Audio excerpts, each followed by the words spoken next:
to do Yaki Udon.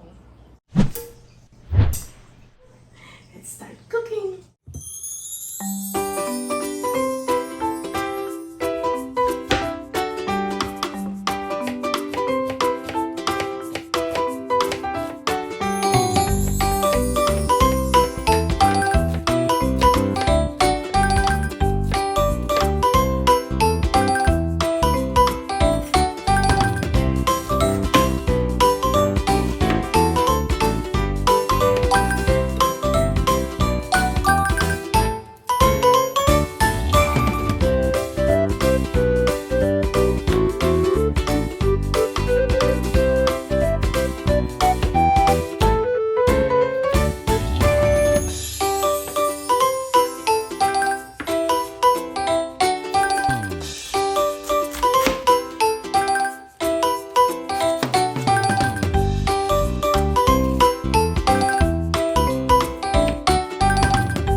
our Yaki Udon, guys. So, let's eat. Itadakimasu.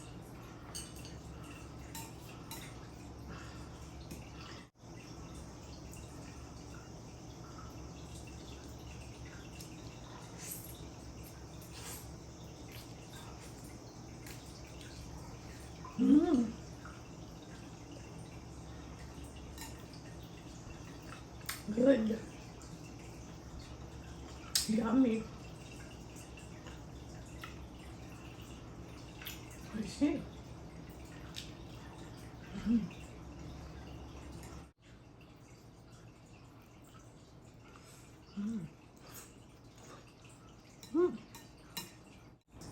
I hope that you will give it a try, guys.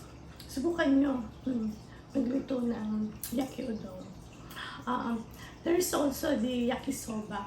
The difference between Yaki Udon and yakisoba is Yaki Udon is have a thicker noodles, and yakisoba is less thicker or a thin noodles. But both are delicious and popular food here in Japan. So try to make it.